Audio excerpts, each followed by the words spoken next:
Tout a commencé par un arrière-petit-fils de Noé, qui devint roi. Mais malheureusement, pour lui, on l'affubla d'un nom complètement ridicule. Nimrod. King Nimrod. On aurait plus dit un nom digne d'un acteur sorti d'un film de boule qu'un roi. Mais bon.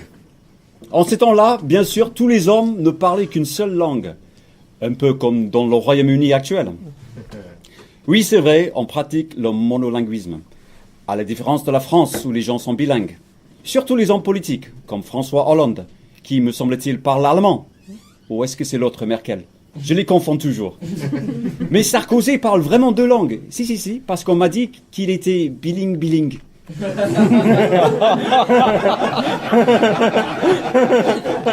Non, en fait, les seules langues qu'il parle, c'est la langue de bois et la langue de pute.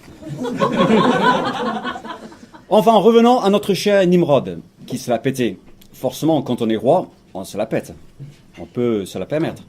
Tellement qu'il décida qu'il voulait devenir célèbre mondialement en participant au concours La Babylone a un incroyable talent. Son idée, c'était de bâtir une immense tour de malade, une tour qui irait entièrement jusqu'au ciel, même assez haut pour pouvoir rejoindre les nouveaux aéroports des compagnies super méga low cost. Donc les gens se sont mis à travailler sur la tour, et le roi s'est mis à fouetter ses ouvriers, parce qu'il aimait ça. Et un beau matin, lorsque Nimrod faisait une inspection spontanée de sa grosse tour, moitié érigée, on a frappé à sa porte. Le roi lui-même a ouvert la porte, donnant sur un groupe de gens très mal habillés, avec du poids en surplus, parlant une langue bizarre. Leur leader, en pleine crise de la quarantaine, prit parole. « Excuse me, guys, do you know where we can find a McDonald's restaurant around here? » Oh, hey, Nimrod, you dirty motherfucker. I saw you in that film, The Sperminator. Great job, yeah. Nimrod ferme la porte violemment. 5 minutes plus tard, on frappe à nouveau. Mais cette fois-ci, en ouvrant, il entend « Oye, macho, estamos perdidos. ¿Por dónde está la playa, por favor? Ay, Nimrodo, puta madre. » Non mais attends, je comprends pas là. Eh oh, on parle une seule langue ici. On est au Babylone, pas à Barcelone. Nimrod referme la porte et il a remarqué une multitude de drapeaux collés dessus et une enseigne où on lisait « Hotel Erasmus ». Mais attends, quelqu'un me joue une farce ici ou quoi? Eh oh Dieu, en haut, on est où là? C'est vous qui avez fait ça? On parle une seule langue ici, comprendo? Dieu regardait le tout sur la chaîne Sky News. Et il n'était pas content. À la base, il voulait que les hommes se dispersent sur toute la terre afin de la peupler. Une décision qu'il regretterait plus tard avec l'arrivée des immigrants, des hooligans, des SDF, des Arabes, des Noirs, des hommes d'affaires, des Russes et des Rusbifs. Merde. Et il ne voulait pas que les ouvriers restent dans leur tour bidon. Mais les hommes n'avaient souci que de leur gloire et non pas de celle de Dieu. Et donc soudain Dieu s'est mis en colère et fit que les hommes parlent plusieurs langues au lieu d'une seule, qui ne s'entendent plus, qui ne se comprennent plus, condamnés à vivre à jamais dans un embrouillé et une confusion totale. Et c'est ainsi que Dieu a créé l'Union européenne.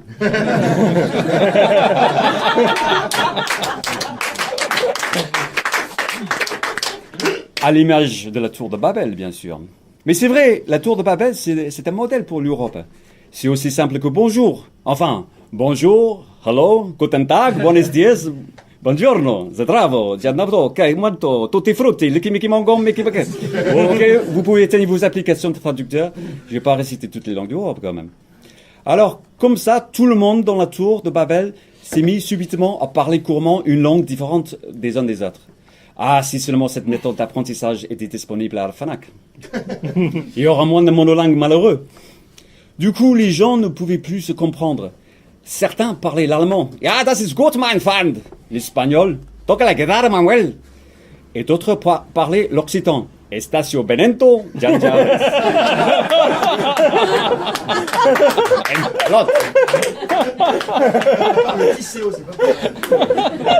Le problème avec cette confusion linguistique, c'est que certains ouvriers, en rentrant à la maison pour retrouver leur femme, la comprenaient pour la première fois.